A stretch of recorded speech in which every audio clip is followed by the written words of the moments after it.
이 시간 우리 하나님의 말씀은 데살로니가후서 2장입니다. 13절부터 17절 말씀까지 제가 봉독해 드리도록 하겠습니다. 데살로니가후서 2장 13절부터 17절 말씀까지가 되겠습니다. 제가 봉독해 드리도록 하겠습니다. 주께서 사랑하시는 형제들아, 우리가 항상 너희에 관하여 마땅히 하나님께 감사할 것은 하나님이 처음부터 너희를 택하사 성령에 거룩하게 하신가 진리를 믿음으로 구원을 받게 하심이니, 이를 위하여 우리의 복음으로 너희를 부르사 우리 주 예수 그리스도의 영광을 얻게 하려 하심이니라. 그러므로 형제들아, 굳건하게 서서 말로나 우리의 편지로 가르침을 받은 전통을 지키라. 우리 주 예수 그리스도와 우리를 사랑하시고 영원한 위로와 좋은 소망을 은혜로 주신 하나님 우리 아버지께 너희 마음을 위로하시고 모든 선한 일과 말에 굳건하게 하시기를 원하노라. 아멘. 기도하겠습니다. 참 좋으신 아버지 하나님, 고맙습니다. 바쁘고 분주함 속에서도 하나님을 잃어버린 시대를 살아가면서도 주의 날을 기억하게 하시고 하나님의 은혜를 기억하며 주님 앞에 나와 주를 예배하게 하시고 이 시간 주의 말씀을 청종할 수 있는 은혜를 베풀어 주심을 감사를 드립니다. 주의 말씀이 선포될 때 말씀 우리에게 은혜가 되게 하시고 말씀 우리에게 위로가 되게 도와주시고 말씀 가운데 주의 뜻을 분별할 수 있는 지혜를 허락하여 주옵소서. 예수님 이름으로 기도하옵나이다. 아멘. 할렐루야. 아멘. 오늘은 2021년 순수감사주일입니다. 우리가 살아가고 있는 이 시대는 감사를 모르는 시대, 감사를 잃어버린 세대라고 이야기를 합니다. 한마디로 현대인들의 특징 가운데 하나가 뭐냐면은 감사 불감증에 걸려 있다고 하는 겁니다. 우리는 다른 사람의 호의에 대해서도 그것을 당연하게 여길 때가 얼마나 많은지 모릅니다. 우리의 처해 있는 모든 현실에 대해서 모든 것이 우연이고 모든 것이 자신의 노력의 결과물로 치부해버리기 때문에 우리 마음속에는 하나님을 향한 감사가 자리 잡을 수가 없다고 하는 사실입니다. 주어진 환경에 대해서 우리는 쉽게 원망하기도 하고 불평을 일삼기도 합니다. 흔히 우리가 얘기하듯이 잘된 것은 내 탓이고 못된 것은 우리가 조상의 탓이라고 이야기를 하죠.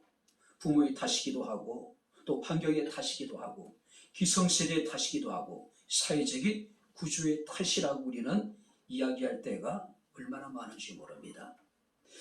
우리가 이스라엘 백성들이 430년의 애굽의 노예 생활을 마치고 기적적인 하나님의 능력으로 애굽에서 탈출을 하게 됩니다. 자, 그들은 40년의 광야 생활을 하게 되죠. 하나님께서 40년 동안 그들에게 입을 것과 먹을 것과 마실 것과 그들의 필요한 모든 것을 채우셨죠. 뿐만 아니라 하나님께서는 그들을 앞서 행하시며 그들의 길을 인도해 주셨습니다. 근데 실상 우리가 출애굽의 말씀을 보게 되면은 그들은 끊임없이 하나님을 원망합니다. 끊임없이 하나님의 사람이었던 모세에 대해서 대적하고 모세에 대해서 원망하고 불평을 일삼는 모습을 우리가 보게 됩니다.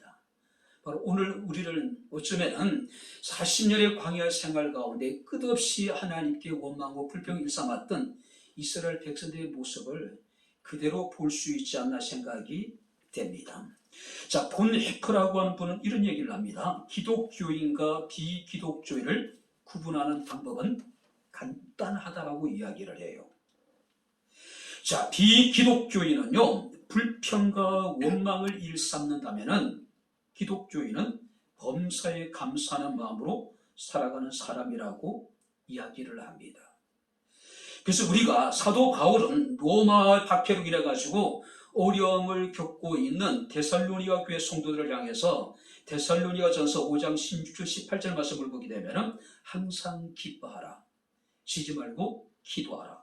범사에 감사하라.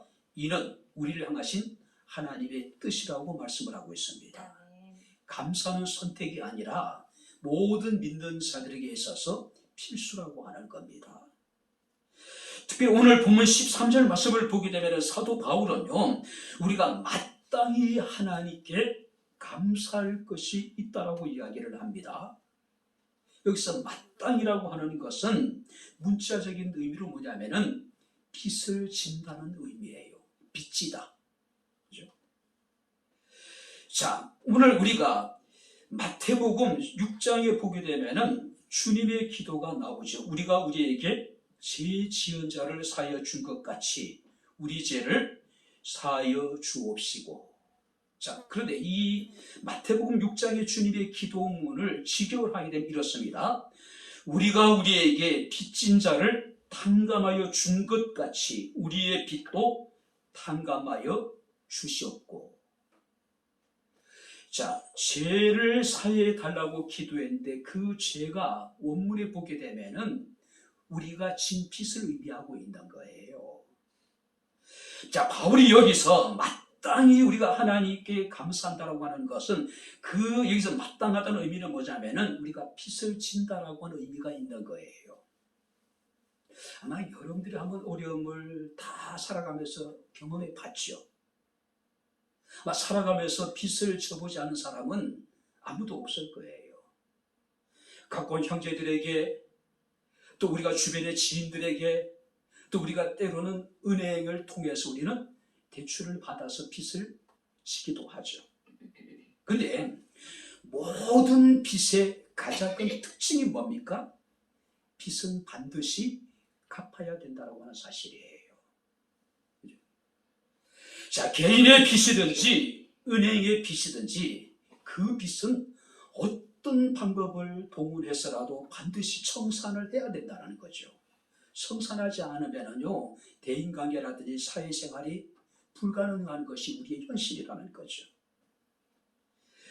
빚이라고 하는 것은 갚아도 되고 안 갚아도 되는 것이 아니라 반드시 갚아야 된다는 거죠.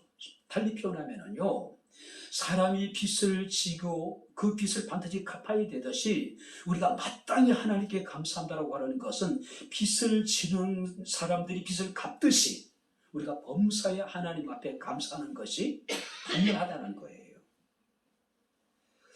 오늘 마태복음 18장 21절 35절 말씀을 보게 되면은 용서할 줄 모르는 종의 비유가 등장을 해요. 한 종이 주인에게 1만 달란트의 빚을 집니다. 1만 달란트라고 하는 것은 환산할 수 없는 어마어마한 돈이에요. 자, 이 종은 도저히 자신의 힘으로는 이 빚을 청산할 방법이 없는 거예요. 그래서 주인이 그를 긍휼히 여겨서 1만 달란트의 빚을 다 탕감해 줍니다. 자, 1만 달란트의 빚을 탕감받은 이 사람의 느낌이 어땠을까요? 하늘을 나는 듯 했을 거예요. 근데 그가 주인에게서 물러나오는데 자신에게 100데나리온의 빚을 지고 갚지 않는 자신의 동료를 만나요. 이 사람이 어떻게 합니까?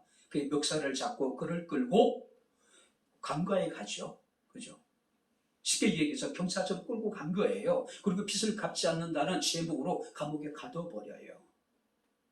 그런데 그 상황을 지켜보는 다른 동료들의 마음이 어떠할까요? 주인으로부터 1만 달란트라고 하는 상상할 수 없는, 환산할 수 없는 엄청난 금액을 탕감받은 그 종이 100데나리온.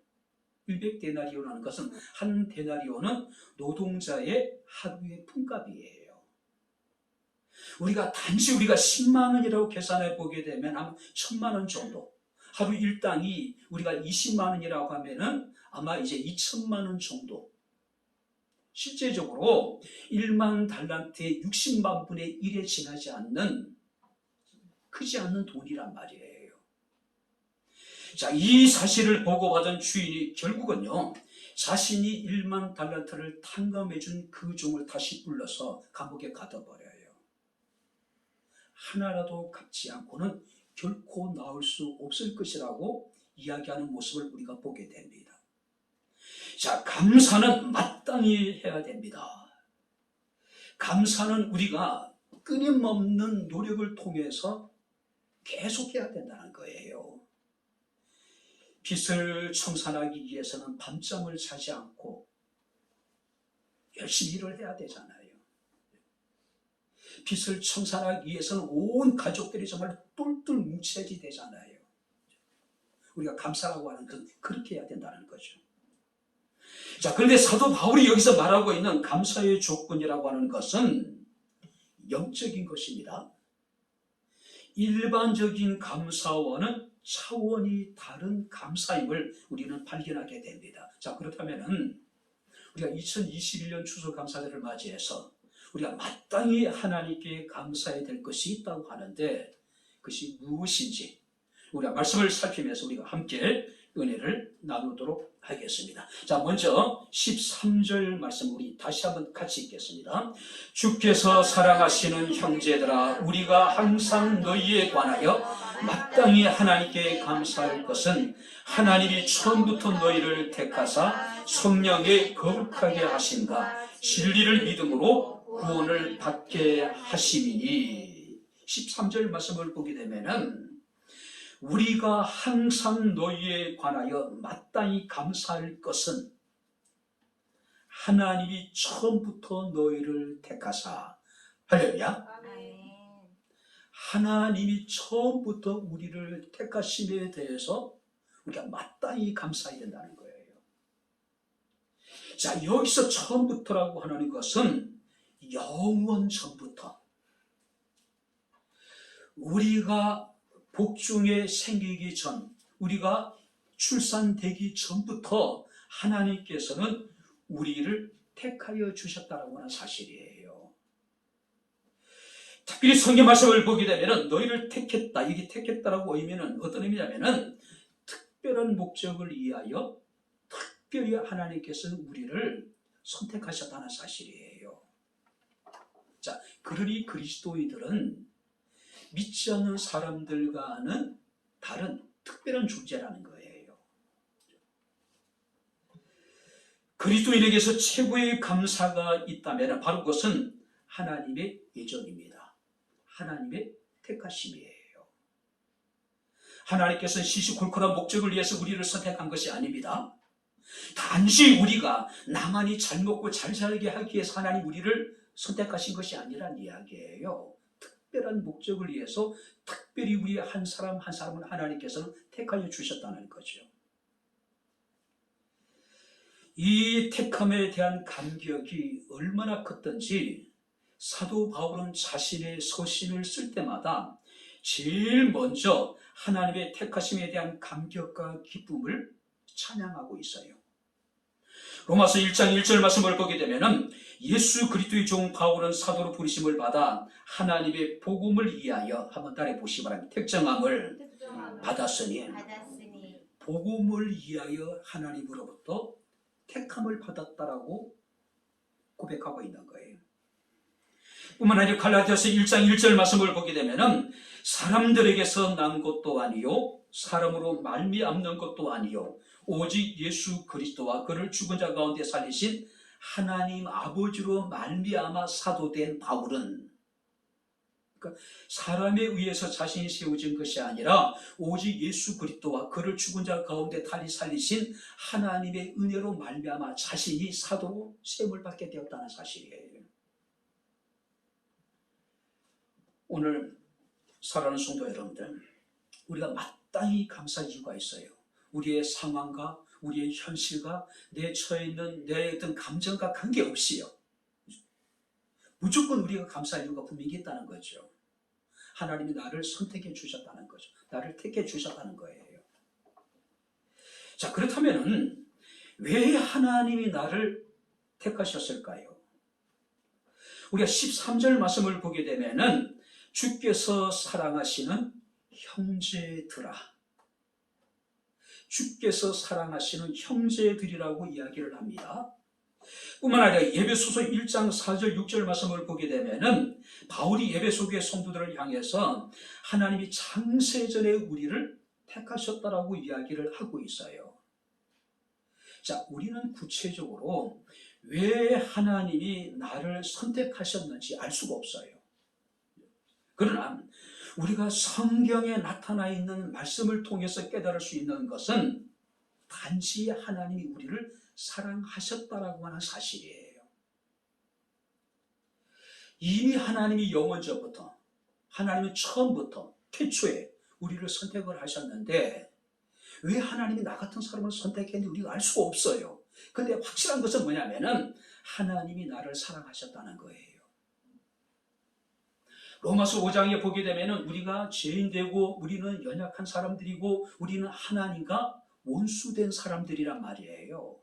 그래도 불구하고 하나님이 예수 그리스도의 십자가의 죽으심을 통해서 우리를 향한 당신의 사랑을 확증시켜 주셨대요. 중요한 것은 내가 왜 사랑을 받아야 되는지 우리가 알 수 없다는 거예요.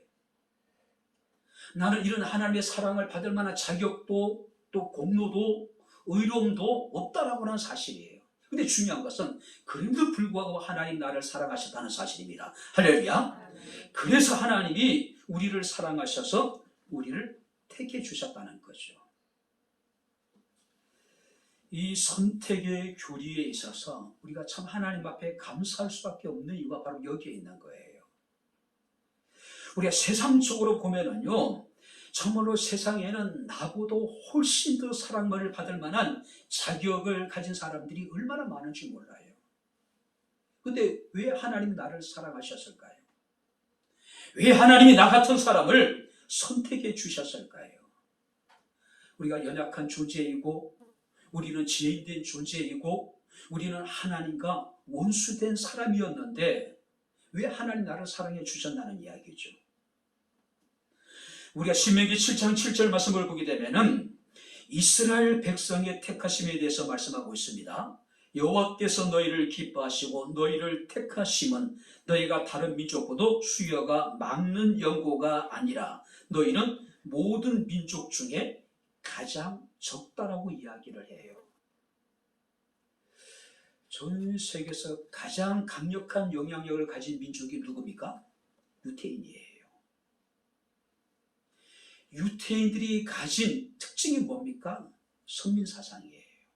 선민사상. 그죠? 그들은 2000년의 나라 잃은 여러분들이 슬픔을 겪은 민족입니다. 그들은 2000년 동안 전 세계에 뿔뿔이 흩어져서 살아갔어요. 자, 그럼에도 불구하고 그들은 1948년 국가를 세우게 됩니다. 그리고 그 유태인들은 지금 전 세계에 가장 영향력 있는 민족이 되어져 있어요. 자, 그런데 하나님이 이 이스라엘 사람들을 택하신 이유가 그들의 수요가 다른 민족보다 많았기 때문이 아닙니다. 그들이 다른 민족보다 똑똑했기 때문이 아니라는 거예요. 실상은 하나님께서는 그들이 모든 민족 중에 가장 작았기에 하나님이 그들을 선택하시고 하나님이 그들을 당신의 백성으로 삼아 주셨다라고 하는 사실이에요. 오늘 하나님 우리를 선택해 주셨습니다. 자격이 없는데, 선택을 받을 만한 의로움도 없는데, 공로도 없음에도 불구하고 우리는 왜 하나님 우리를 선택했는지 알지 못하지만 분명 확실한 것은 하나님의 사랑으로 말미암아 우리가 처음부터 하나님께 택함을 받았다라고 하는 사실이에요. 자, 그렇다면 하나님이 우리를 택하신 목적은 무엇일까요? 자, 성경은요, 하나님께서 왜 우리를 선택하셨는지에 대해서 정확하게 알려주지 않아요. 그런데 하나님이 우리를 선택하신 목적에 대해서는 분명하게 말씀을 하고 계십니다. 에베소서 1장 14절 말씀을 보게 되면은 이는 우리의 기업이 보증이 되사 그 어디서 것을 속량하시고 그의 영광을 찬송하게 하려 하십니다. 자, 여기 보세요. 하나님 우리를 선택하신 목적은 우리를 속량하시고 하나님의 영광을 찬송하게 하시기 위해서 우리를 선택하셨다는 거죠.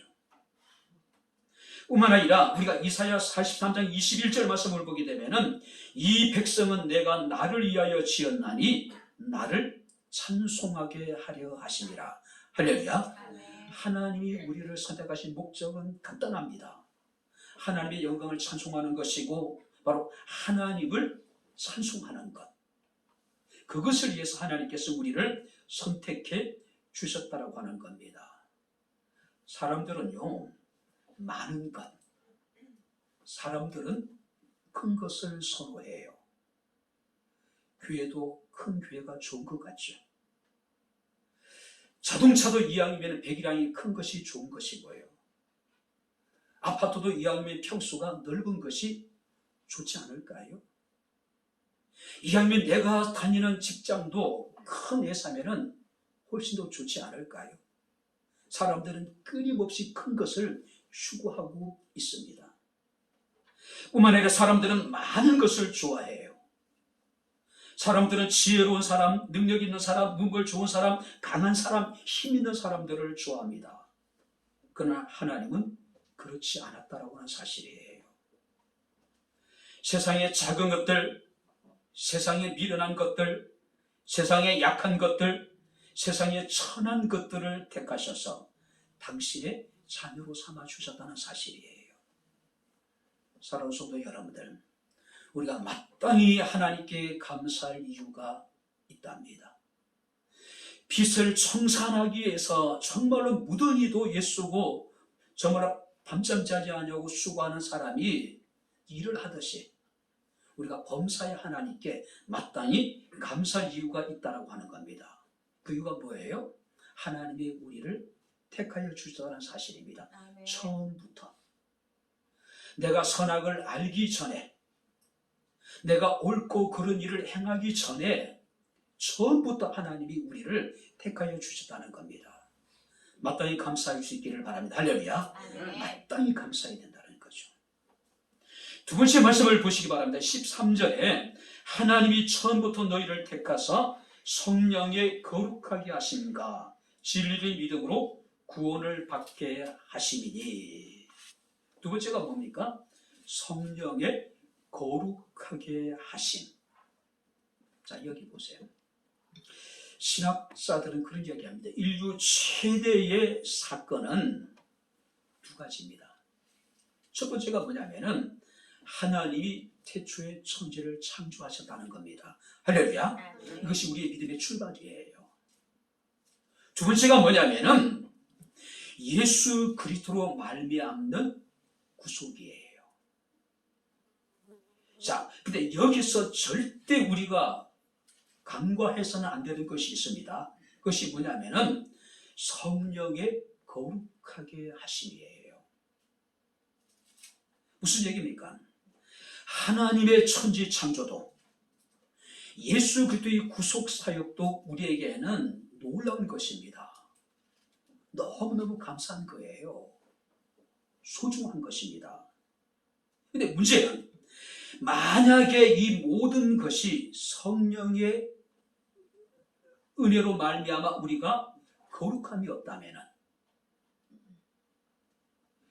아무리 하나님의 천지 창조를 우리가 믿고 예수 그리스도의 구속을 통한 하나님의 은총을 우리가 믿는다 하더라도 성령의 거룩하심을 입지 못하면 우리는 결코 하나님의 나라에 들어갈 수 없을 뿐만 아니라 예수 그리스도의 구속의 은총을 누릴 수도 없다는 사실이에요. 우리 스스로를 거룩하게 하는 것, 우리 스스로를 의롭게 할 수 있는 방법이 있을까요? 없어요. 사람들은 바로 구도자의 삶을 통해서 뭔가 자기 자신이 거룩하게 도달하고 자기 자신의 어떤 어려움을 추구하지만은 성경 말씀을 보니까 의인은 없나니 하나도 없다라고 말씀을 하고 있는 거예요. 오직 우리가 의로워질 수 있는 것은, 오직 우리가 거룩해질 수 있는 것은, 깨끗해질 수 있는 것은 하나님의 영이신 성령의 역사를 통해서 우리가 깨끗해질 수가 있다라고 하는 사실이에요.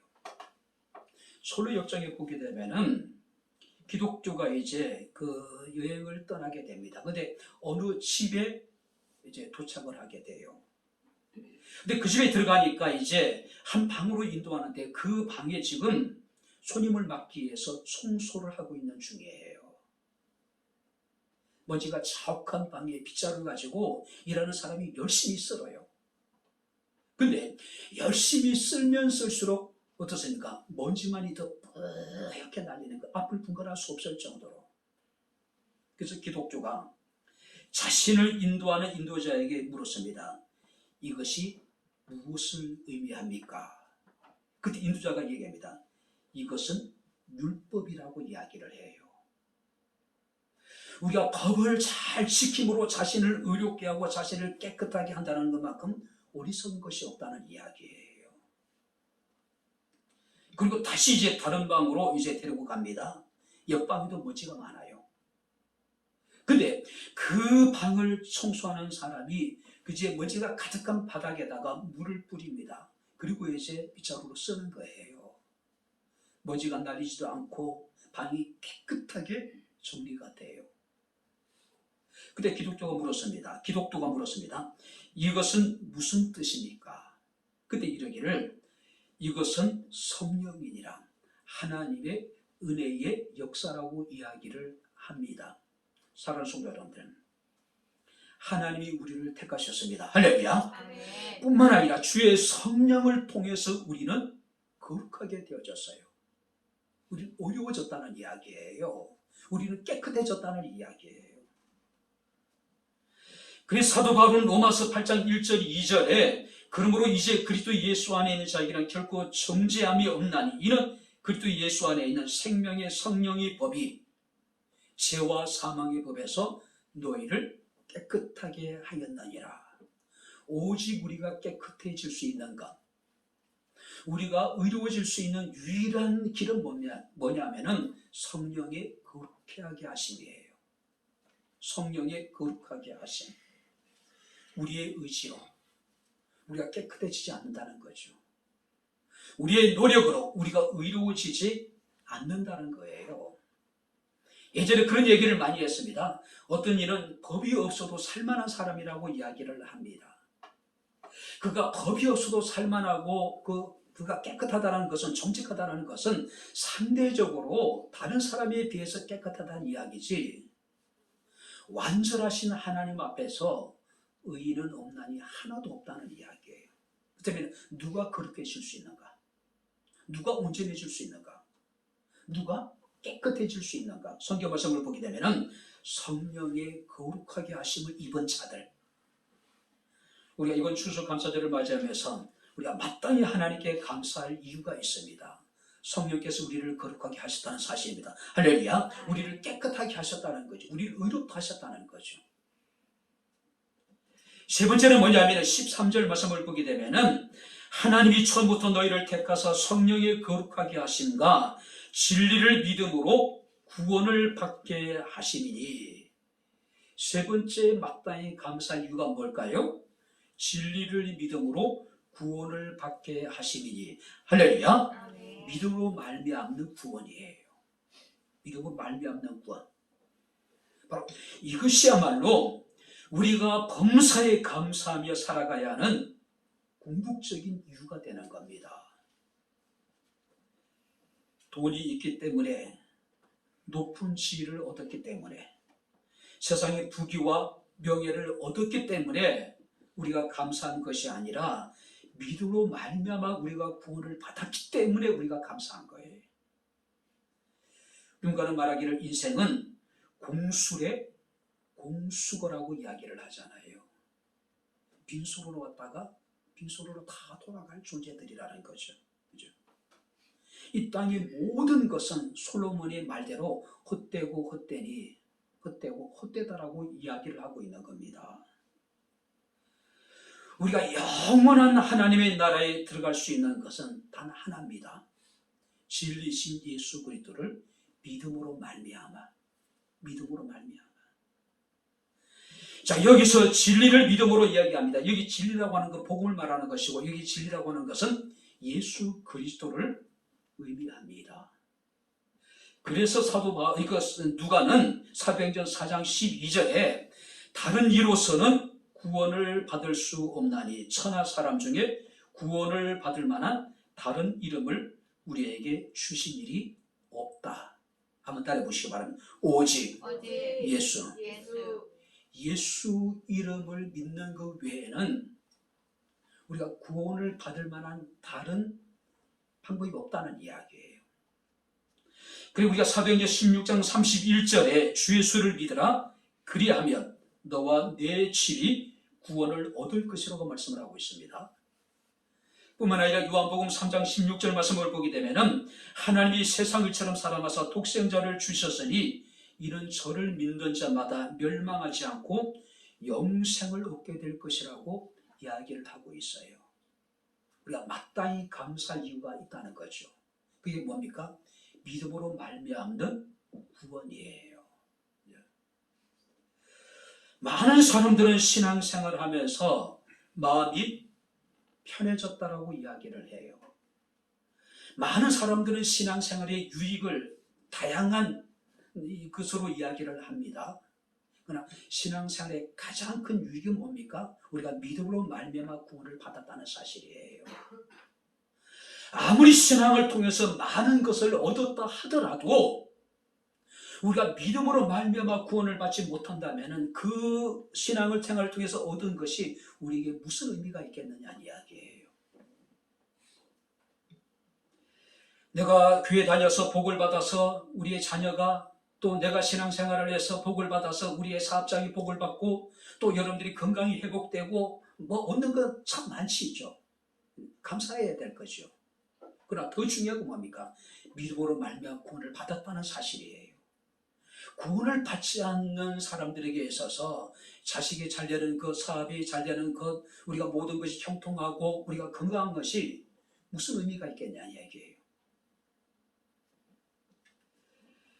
오늘 바울은 우리에게 이야기합니다. 마땅히 우리가 감사할 이유가 있대요. 믿음으로 말미암아 구원을 받았다는 겁니다. 믿음으로 말미암아 구원을 받았다는 거예요.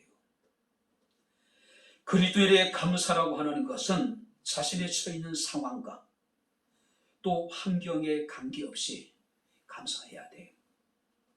특별히 우리가 여러분들이 하박국서 말씀을 보게 되면 3장 17절 18절 말씀을 보게 되면 비록 무화과 나무가 무성하지 못하며 포도나무에 열매가 없으며 감람나무에 소출이 없으며 밭에 먹을 것이 없으며 우리의 양이 없으며 외양간에 소가 없을지라도 나는 여호와로 말미암아 즐거워하며, 한번 따라해 보시기 바랍니다. 나의 구원의 하나님으로 말미암아 기뻐하리로다.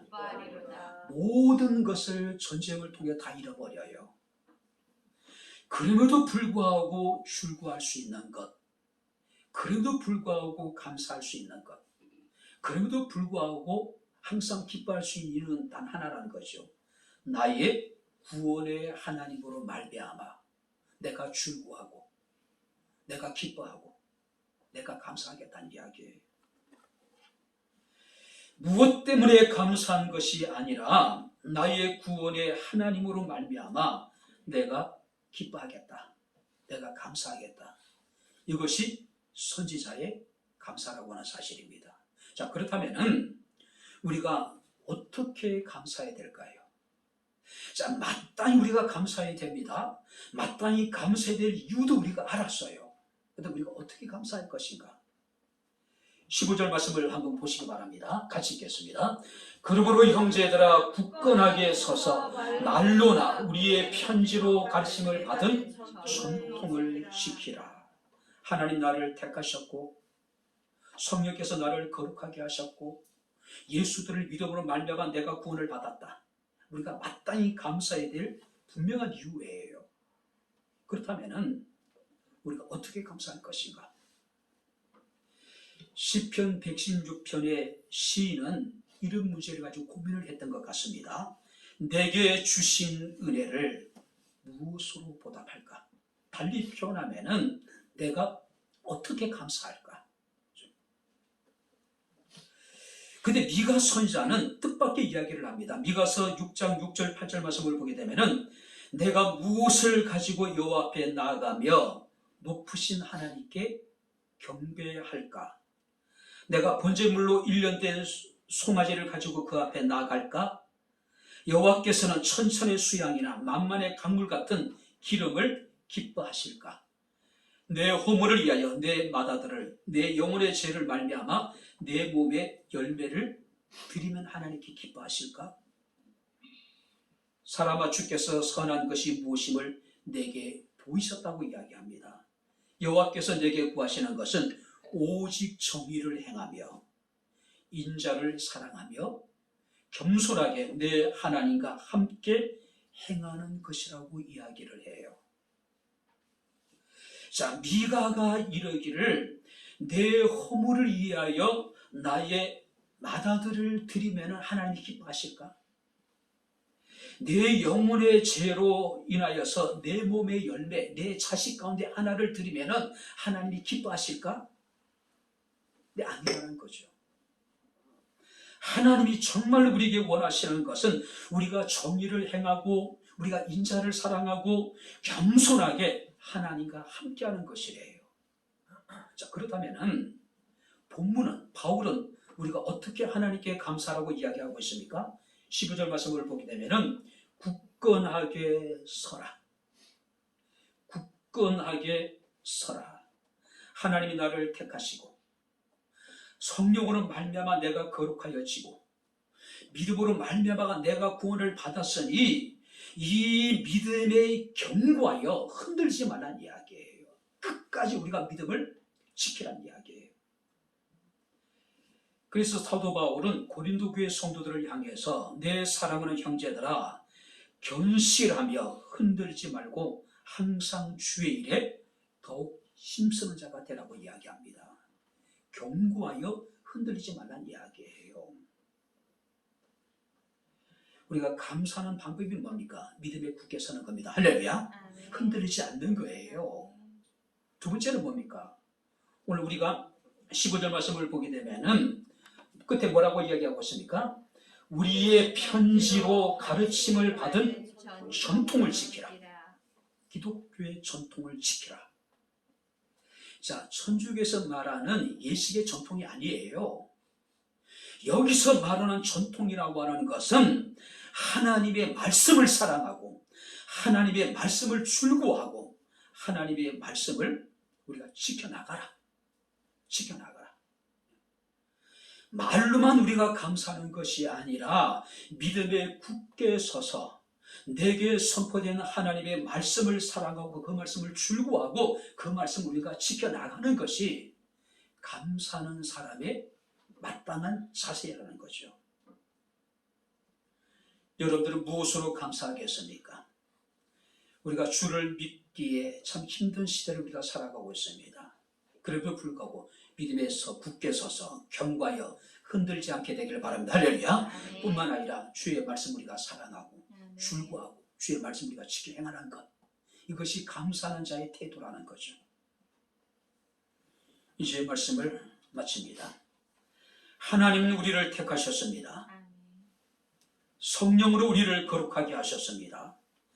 예수 그리스도를 믿는 믿음으로 말미암아 우리에게 영원한 구원을 허락해 주셨습니다. 근데 보세요.